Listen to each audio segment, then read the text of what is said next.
The old Phillips 66 sign creaked in the wind as I stood in the gravel parking lot, keys heavy in my hand. Johnson's Gas and Service Station, my father's life's work, and now, according to my brothers, my worthless inheritance. The peeling paint and weathered wood told a story of decades of neglect, but to me, this place held memories worth more than any dollar amount. My name is Emily Johnson, and this is how my father's worthless gift changed everything. I could still hear my brother's laughter echoing from yesterday's will reading. Michael, the successful real estate developer, and James, the corporate lawyer, both dressed in suits that probably cost more than this entire property was worth. At least that's what they thought. To my daughter, Emily, the lawyer had read from Dad's will, I leave Johnson's Gas and Service Station, including all property and contents thereof. Michael had actually snorted.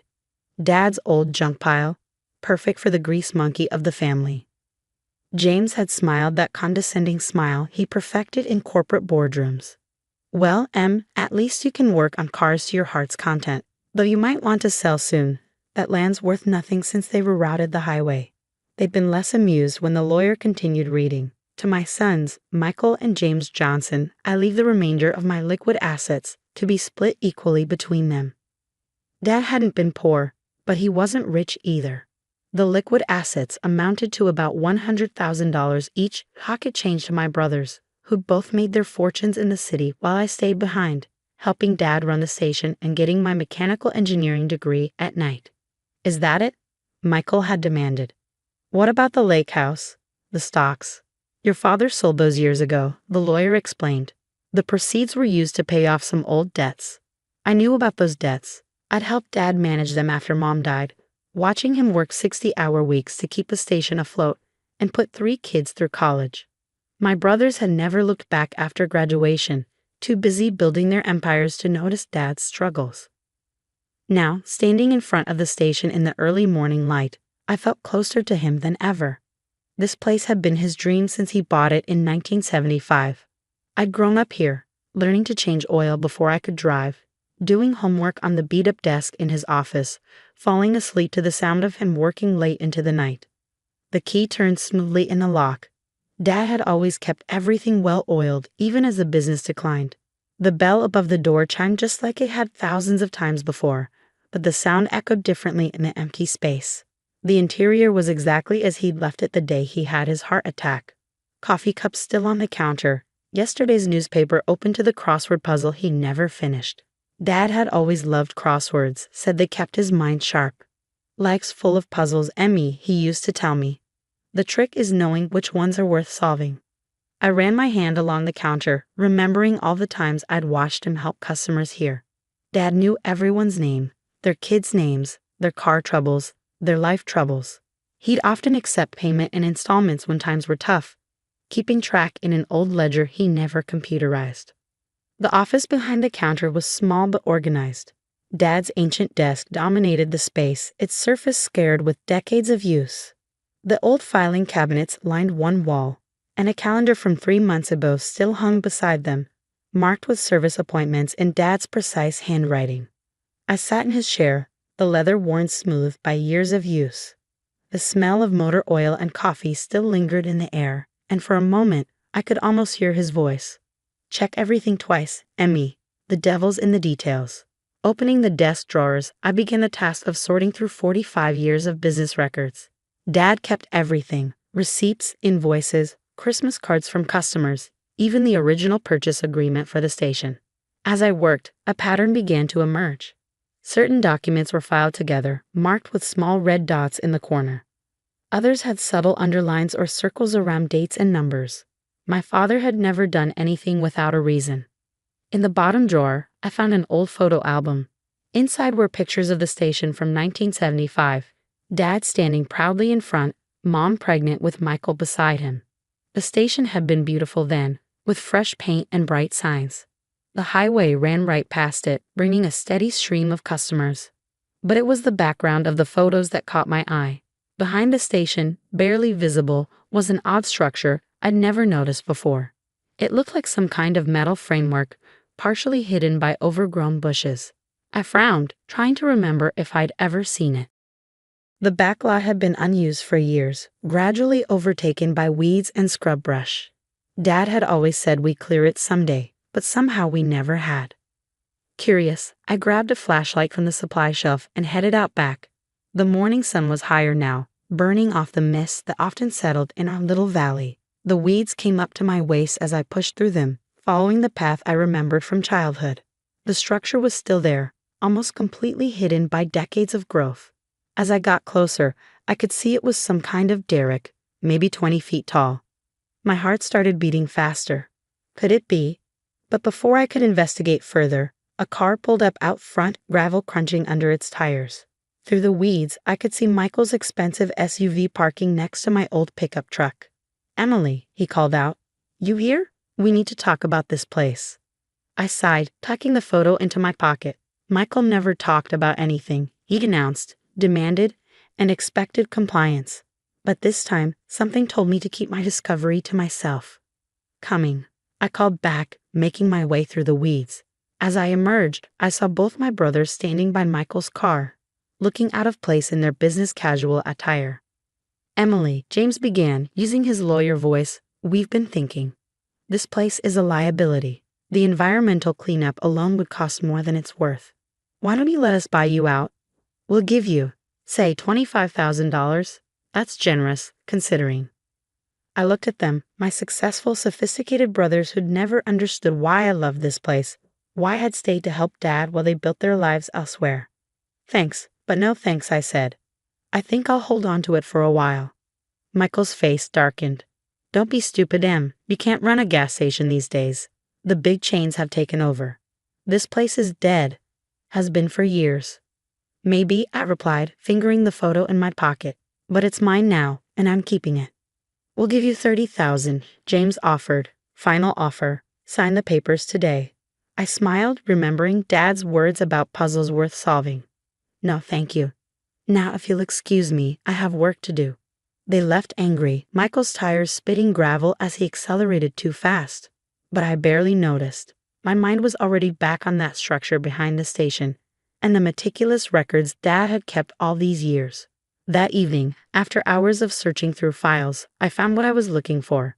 A document from 1975, marked with one of Dad's red dots.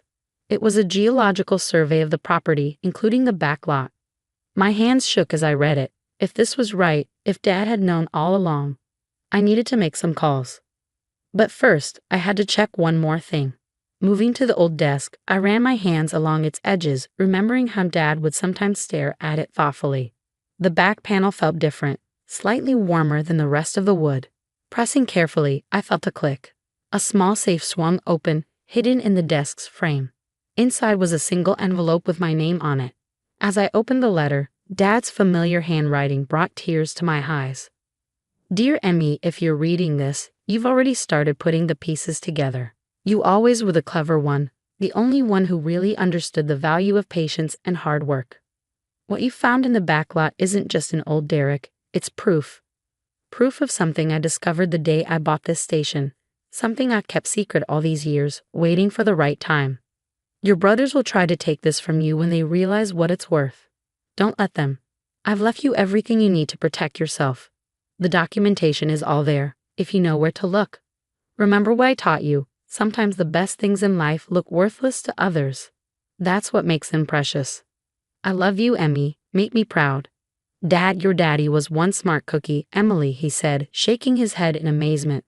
"All these years, and he never said a word." George had been Dad's friend for 40 years and the county's most respected environmental engineer. If anyone could confirm my suspicions, it was him. I sat back in his chair, mind racing. If the geological survey was right, if Dad's notes meant what I thought they meant, then this worthless gas station was about to become the center of a storm. And my brother's laughter at the will reading would soon turn to something very different indeed. The next morning, I sat across from George Martinez at the local diner, watching his eyes widen as he reviewed the geological survey. "So it's real?" I asked, stirring my coffee. "The survey results?" "Oh, it's real, all right." He pulled out his iPad, showing me recent satellite imagery. "See these patterns in the vegetation behind the station? Classic indicators. Your daddy's property sits right on top of one of the largest natural gas deposits in the state. Conservative estimate? Worth about $50 million in extraction rights alone. My hands shook slightly as I set down my coffee cup. $50 million. No wonder Dad had kept it secret, waiting for the right time. Your brother's been sniffing around yet? George asked, knowing our family dynamics all too well. Tried to buy me out yesterday. $30,000. I laughed without humor. Called it generous. George snorted. Bet they won't think it's so worthless once they find out. You need to protect yourself, Emily. Get your ducks in a row before. The diner's door chimed. Michael walked in, followed by two men in expensive suits. His face darkened when he saw me with George. Well, well, he said, approaching our table. Having breakfast with Dad's old friend? How quaint. Michael, I nodded coolly. You're a long way from your office. Just showing some colleagues the local color. He gestured to the men behind him. These gentlemen are from Clayton Development. They're interested in revitalizing the area. I met George's eyes briefly. Clayton Development was known for aggressive land acquisition, especially in areas with natural resource potential. Sorry to interrupt your meal, one of the suits said smoothly, but we'd love to discuss some opportunities with you, Miss Johnson. Perhaps in a more private setting. Emily's not interested, George said firmly, gathering the papers on the table. Michael's fake smile vanished. This isn't your business, old man. Emily, these gentlemen are prepared to make a very generous offer. Don't be foolish. I stood up, placing a $10 bill on a table. Thanks for breakfast, George. Michael, you can tell your friends I'm not selling. Not now, not ever. As I walked out, I heard Michael call after me. You can't develop that land yourself, Emily. You need connections, money, expertise. But I was already heading to my truck, mind racing. Michael's appearance with Clayton Development meant one thing. Somehow, he'd found out about the gas deposits, which meant I needed to move fast. Back at the station, I dove back into Dad's files with new purpose. The red dotted documents told a story, one that Dad had carefully documented over decades. Environmental studies, property surveys, mineral rights confirmations, local ordinance changes. He'd recorded everything. But it was a series of letters from 1975 that made me understand his true genius. Dad hadn't just discovered the gas deposits by accident. He'd known about them before he bought the station. The previous owner had no idea what lay beneath the property, but Dad had done his research. He'd spent years quietly buying up mineral rights from surrounding properties, piecing together a complete claim to the entire deposit. The debts he paid off using the lake house and stocks. Actually investments in securing those rights. My phone buzzed. A text from James. Michael told me about Clayton. Don't be stupid. This is bigger than you can handle. Let the professionals handle it. I ignored it, continuing my search. In the back of one filing cabinet, I found a locked metal box. The key from Dad's desk safe fit perfectly. Inside was everything I needed. Original deeds, mineral rights documentation, environmental impact studies, and most importantly, a thumb drive. Loading it onto the ancient computer, I found years of correspondence with the State Environmental Protection Agency, documenting every step Dad had taken to preserve and protect the land. Another text, this time from Michael. Called Mom's sister. She agrees you're in over your head. Family meeting tomorrow, 10 a.m. Be there. I smiled. Same old Michael, trying to use Aunt Sharon to pressure me. But he didn't know what I knew, that Dad had already thought of everything. The next morning, I arrived at Michael's downtown office to find not just my brothers, but Aunt Sharon, 2 Clayton Development executives, and a team of lawyers. Emily, Michael began, every inch the successful businessman. We're here to help you make the right decision. Clayton is prepared to offer you $500,000 for the property. That's more than fair. I set my briefcase on the conference table. Actually, I have a counter-proposal. James laughed. Counter-proposal. Emily, you don't even know what you're sitting on. You mean the natural gas deposits? I said quietly. The room fell silent. Worth about $50 million in extraction rights? Yeah, I know all about those. Michael's face reddened. How did you? Dad told me. I interrupted, opening my briefcase. Briefcase. Well, he left me the breadcrumbs to follow. While you two were building your careers in the city, he was building something too. Something he knew only I would understand and appreciate. I laid out the documents one by one. Complete mineral rights to the entire deposit, environmental impact studies, state approvals, even a preliminary extraction plan that meets all current safety standards. The Clayton executives leaned forward, suddenly very interested. But that's family property. Aunt Sharon protested. Your brothers should have a say. Actually, I pulled out one final document they don't. Dad transferred everything to a trust in my name 5 years ago. It's all completely legal and binding. Right, James? James grabbed the trust document, scanning it with growing dismay. This is ironclad, he admitted reluctantly. So here's my counter-proposal. I turned to the Clayton executives. I maintain controlling interest in the property and all rights. You provide the extraction expertise and infrastructure. We split the profits 70-30 in my favor, with a guaranteed commitment to environmental protection and local job creation. That's ridiculous, Michael spluttered. You can't. Actually, she can, one of the Clayton executives interrupted. And it's a fair proposal given the value of the assets. He turned to me with new respect. Would you be willing to discuss terms? 4 hours later, I walked out of Michael's office with a signed preliminary agreement. The Clayton lawyers would draw up the final contracts, but the basic terms were set.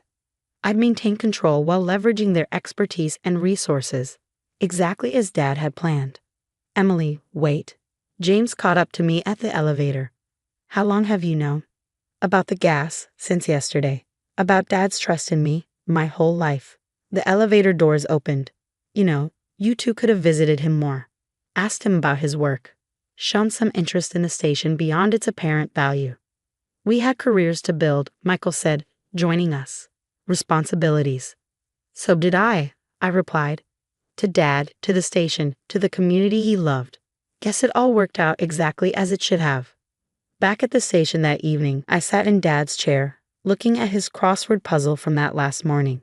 He finished more of it than I'd initially thought. I just hadn't looked carefully enough. In the margin, he'd written one final note.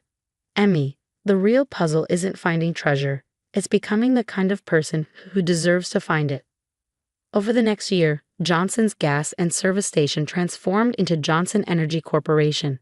We maintained the original building as our headquarters, restored to its 1975 glory, while developing the back lot into a state-of-the-art natural gas facility. The project brought hundreds of jobs to our small town. The extraction was done with cutting-edge environmental protections, just as Dad had envisioned.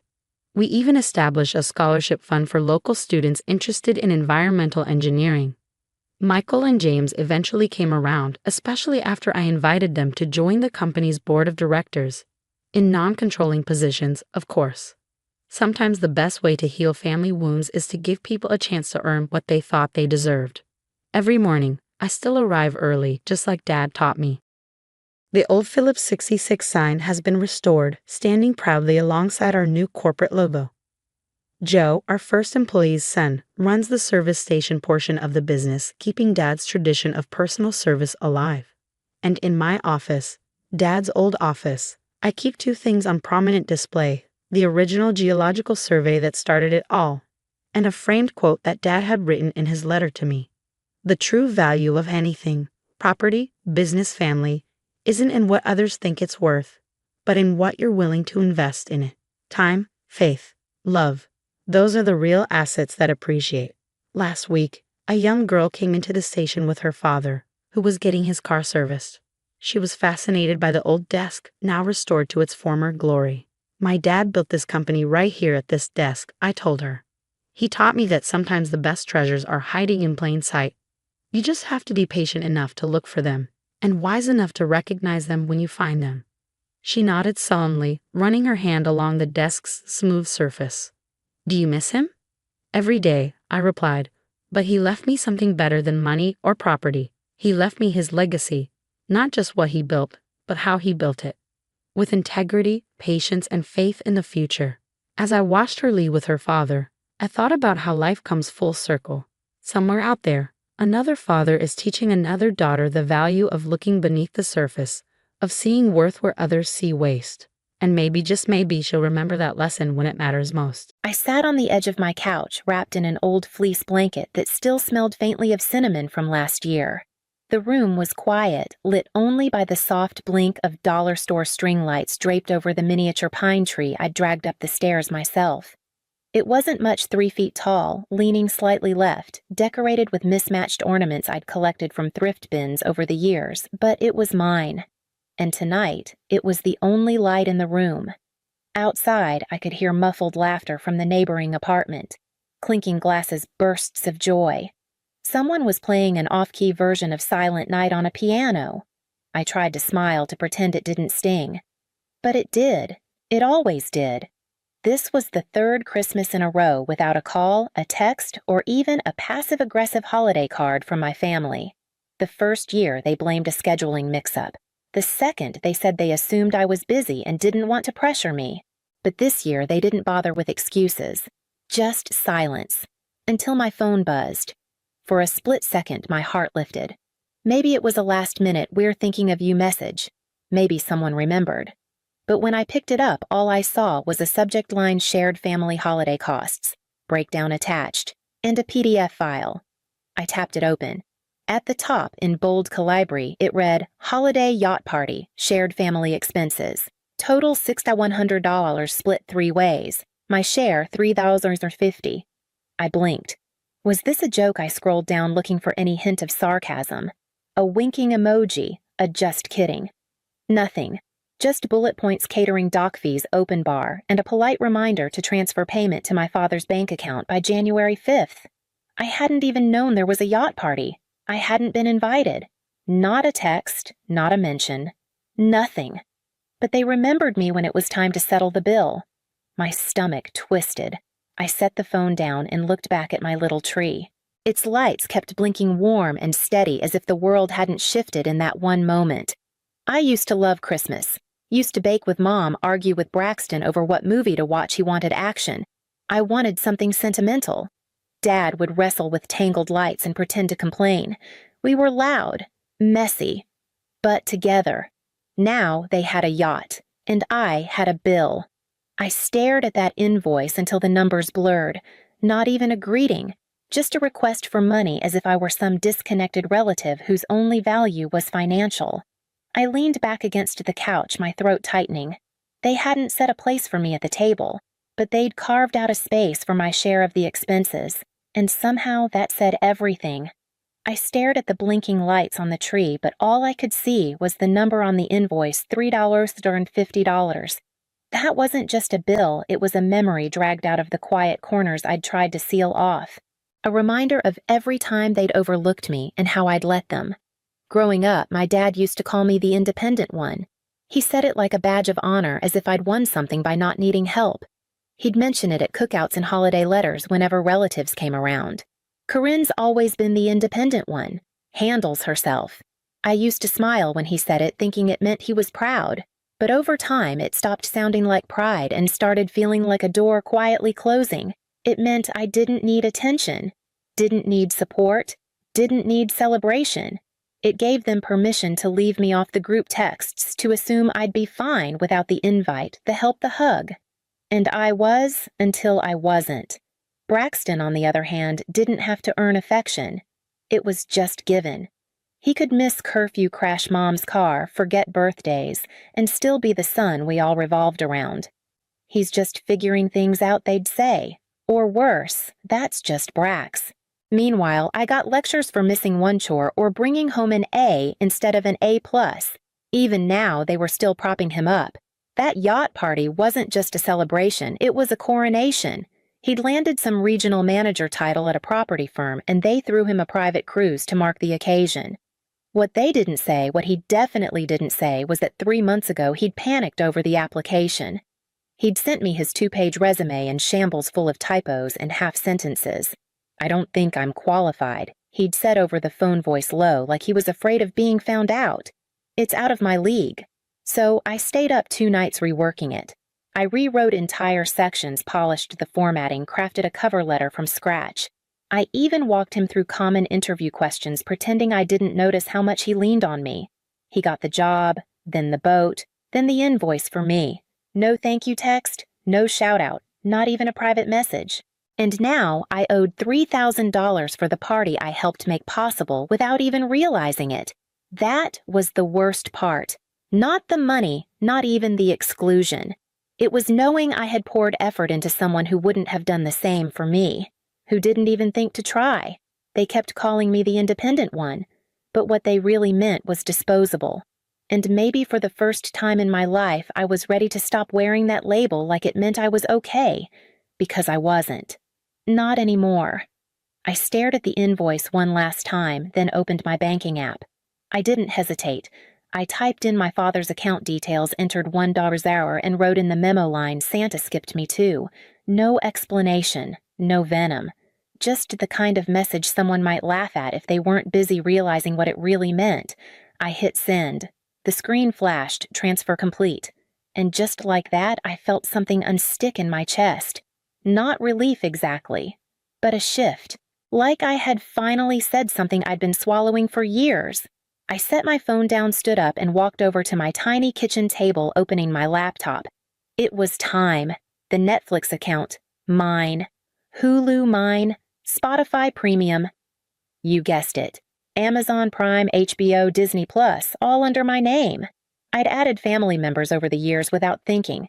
It had always been easier to just include them than to hear complaints or guilt-tripped excuses. But not tonight. I went through each account methodically. Remove user, change password, log out on all devices, confirm. I didn't feel powerful. I didn't feel petty either. I felt clean. Like finally washing off a layer of invisible dust that had been clinging to me since I was old enough to pick up their slack without asking. Next, the family phone plan. I'd been paying for most of it for the last 4 years. Somehow, it had become easier for everyone to just keep it that way. We'll Venmo you, they said, until they didn't. The last payment from my dad had come 11 months ago. I opened the mobile carrier's portal and removed their lines, one by one. Then came the credit cards. 2 of them were in my name, both handed over to my parents for emergencies. I should have canceled them a long time ago, but there was always some reason not to. What if they needed it? What if it caused a scene? What if it made me seem ungrateful? Now, I didn't care. I froze both accounts and submitted requests for new cards with new numbers. No one else would touch my name again without my permission. By the time I closed my laptop, it was past midnight. The apartment was quiet, still glowing from the little tree in the corner. I wasn't angry. I wasn't even sad. I was just done. Done being convenient. Done being quiet. Done being the one who gave because it was expected. That night I didn't sleep easily, but for the first time in years I didn't feel like I owed anyone anything. By morning the messages had already started. The first one came from my mom. Corinne, something's wrong with the Netflix account. Keep saying it's unavailable. Did you change something? No greeting, no Merry Christmas, just concern about being logged out of a screen. I didn't answer. Next came a string of missed calls from my dad, then a voicemail half gruff and half confused. I think there's a billing error with the phone plan. Call me back so we can sort it out. I deleted it without listening to the rest. Then the family group chat lit up. Braxton. Okay. What's going on? Why can't I get into Amazon? Mom, everything's down. Did the cards expire? Braxton again? Pretty immature Corinne. You could have just said something instead of being petty. That one made me stop. Immature. Petty. As if what I'd done was a tantrum. As if my silence and boundaries were childish instead of overdue. I scrolled back through the chat history. Weeks of jokes, plans, and photos I was never included in. Celebrations I never knew about. Comments I hadn't responded to because they were never meant for me. They were meant for each other. I was just there, tagged when needed. Quiet. Convenient. And now, suddenly, I mattered because they couldn't binge-watch shows or get free shipping. I didn't respond. Not because I couldn't, but because there was nothing to say that wouldn't be twisted into more guilt. No one asked if I was okay. No one asked where I'd been, how I was spending the holidays, or whether I needed anything. It was all what happened to our perks, our access, our conveniences. They didn't miss me. They missed what I gave them. I muted the chat and turned off notifications. The silence that followed felt like the first real gift I'd gotten in years. It was never about family. Not really. It was about what I could offer, what I could fix, what I could cover without complaint. And now that I had unplugged the wires holding up the illusion, they were scrambling, not because I was gone, but because their comfort had gone with me. It was the clearest they had ever spoken without saying a word. Around noon, my phone rang with an unknown number. For a second, I considered ignoring it, assuming it was just another robocall or a last-ditch attempt from someone trying to get through. But something made me answer. "Hi, this is Erica from Bank Ridge Credit Union's fraud department." "Is this Corinne Albright?" I confirmed, cautious. "We've received a report regarding potential unauthorized activity on 2 credit cards registered under your name. Do you have a few minutes to go over some account details?" I closed my eyes for a beat. Of course. "Yes, I do," I said, my voice steady. She began listing off the accounts I'd frozen 2 nights before, the ones I'd opened years ago for emergencies, the same ones my father had used for gas groceries, and the occasional dinner out that somehow turned into regular use. There was a report of fraudulent access on both accounts, Erica said. The caller claimed they'd been locked out of funds they were authorized to use. I took a breath. "There's no fraud," I said calmly. "I'm the account holder. No one else is on those cards." I froze them intentionally. A short silence. "And the people previously using the cards?" "My parents," I said.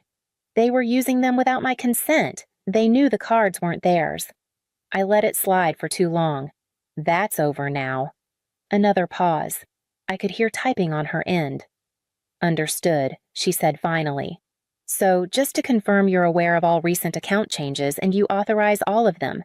"I do," I said. "There's no fraud here, just a family who mistook me for a doormat."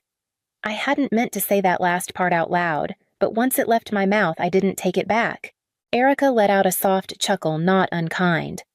"I'll close the fraud report and make a note on the file." "Thank you," I said.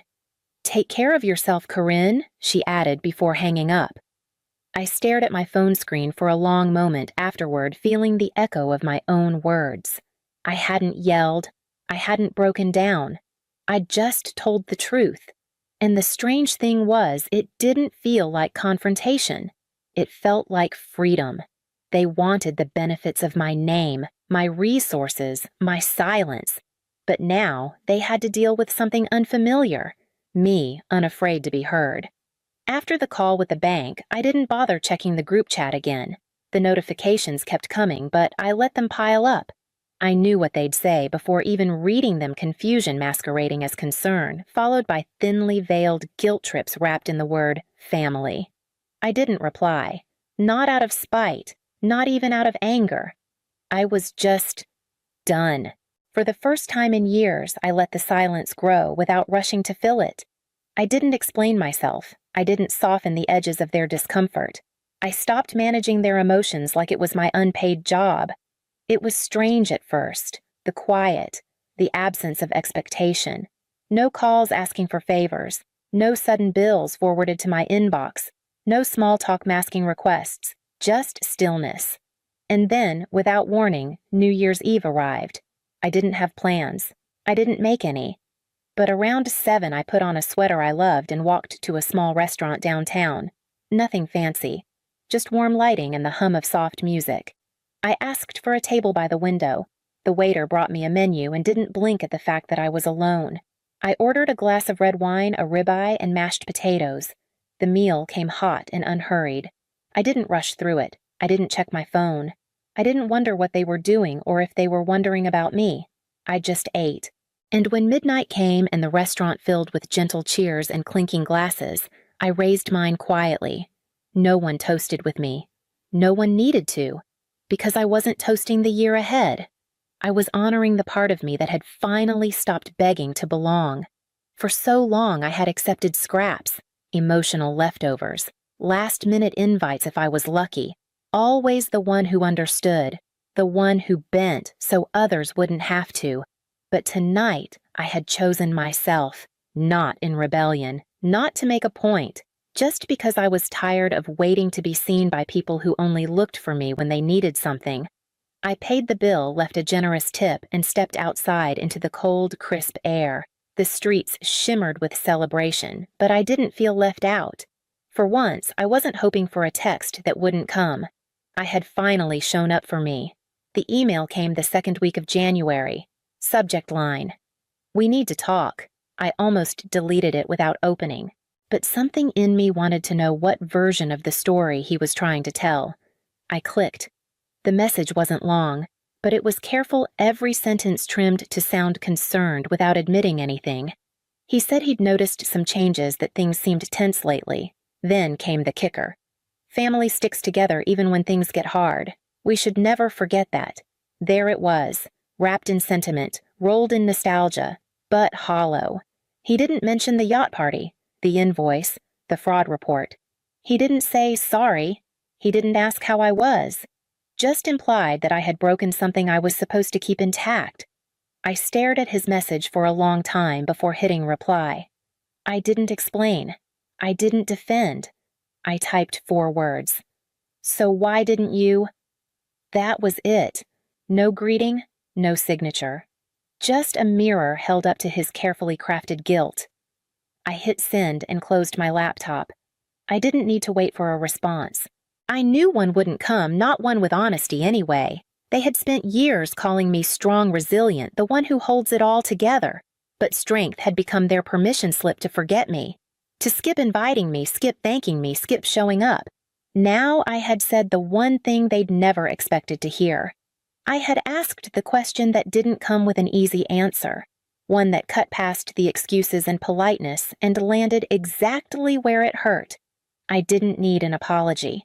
I needed them to sit in the silence they created, the one they'd filled with my usefulness but never my presence. The next day, Braxton texted, "You're tearing this family apart. How can you do this to us? You owe us more than this."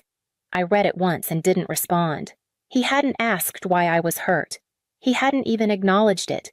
All he saw was the break in the system that had always benefited him. But I wasn't patching it up anymore. I wasn't the fixer, the buffer, the bridge. I was the question they didn't want to answer. And that finally was enough. I spent the next few weeks quietly rebuilding my life, this time with walls they couldn't reach through. I opened new bank accounts with passwords only I knew, requested new cards, changed every billing address and login detail. I called the phone company and started a new plan just for me. No shared lines, no quiet leeches in the background. I updated subscriptions one by one, attaching them to a fresh email I'd never once given to my family. It wasn't about revenge. It was about release. With every account I reclaimed, I felt something uncoil in my chest, like I was peeling off layers of responsibility I'd never agreed to carry in the first place. No more emergency calls asking me to fix things. No more forgotten birthdays that I still sent gifts for. No more being the only one who remembered details they never bothered to write down. The weight they'd dropped on me for years, I was finally setting it down. My apartment felt different now. Not bigger, not cleaner, just lighter. I started lighting candles again, made dinner for myself with more care than usual, even started sleeping through the night without checking my phone, half expecting some last-minute crisis only I could solve. They stopped messaging. Or maybe they kept going and I just didn't look. I had muted every thread, deleted every shortcut. I didn't need to see more versions of their disappointment masquerading as concern. This year they didn't unwrap anything from me. No cards, no gift baskets ordered last minute to keep the peace. No quietly absorbed costs. What they got instead, without ceremony, without warning, was the realization that the daughter they overlooked was the one who had been holding the whole system together, and now she was gone. Not out of rage, not with slammed doors or shouted accusations, just gone. They thought I was strong because I never made demands, because I showed up without being asked, because I forgave without being acknowledged. But the truth was, I wasn't strong. I was just exhausted, and the difference was everything. They didn't lose the problem child. They lost the person who made everything work in the background, the person they assumed would always be there because she always had been. But maybe I'd just been first. First to be forgotten. first to be used, and now finally, first to walk away.